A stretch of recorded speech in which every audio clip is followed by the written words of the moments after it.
সাধারণত খ্রিস্টান ধর্মাবলম্বীদের মৃতদেহ সমাহিত করার জন্য কফিন ব্যবহার করা হয়। কালো কিংবা বাদামি রঙের কফিনে প্রিয় মানুষকে সাজিয়ে গুছিয়ে সমাহিত করে স্বজনরা। তবে সবাই কিন্তু আয়তাকার বা 6 কোণ বিশিষ্ট নির্দিষ্ট আকৃতির কিংবা গাঢ় রঙের কফিন ব্যবহার করে না।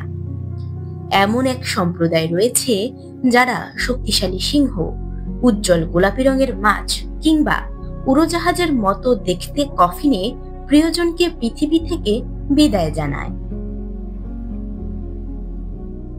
বলছি পশ্চিম আফ্রিকার দেশ ঘানার আদিবাসী গা সম্প্রদায়ের কথা।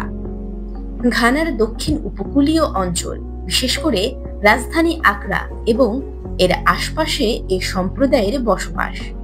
তারা রং বেরঙের কফিনে মৃতদেহ সমাহিত করে থাকেন। স্থানীয় ভাষায় এগুলোর নাম আবেবুও। কিন্তু চিরাচরিত রূপরেখার বাইরে গিয়ে এমন কফিন কেন বানানো হয়? কফিনের এমন গঠনের পেছনে রয়েছে মৃত ব্যক্তির পেশার সম্পর্ক। যদি তিনি একজন মাছ ব্যবসায়ী হয়ে থাকেন, তবে তার কফিনটি হয় মাছের আকৃতির। একজন কৃষকের কফিন হয় তিনি যেসব যন্ত্র দিয়ে চাষ করতেন বা যে ফসল ফলাতেন সেটির মতো।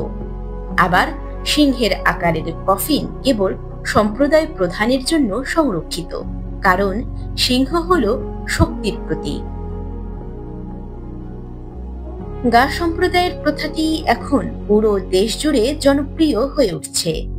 এ প্রথায় কেউ মারা গেলে প্রথমে মৃত ব্যক্তির পরিবারের সদস্যরা এক জায়গায় জড়ো হন। এরপর মৃত প্রিয়জনের সম্মানে কেমন কফিন তৈরি করা হবে সে সিদ্ধান্ত নেন। তারপর কাঠমিস্ত্রির কাছে গিয়ে মৃত ব্যক্তির পেশার ভিত্তিতে কফিন তৈরির নকশা ঠিক করেন। একটি কফিন তৈরি করতে প্রায় 2 সপ্তাহ সময় লাগে। এসব কফিন সাধারণত কাঠ দিয়ে তৈরি করা হয়, আর খরচ শুরু হয় প্রায় $700 থেকে।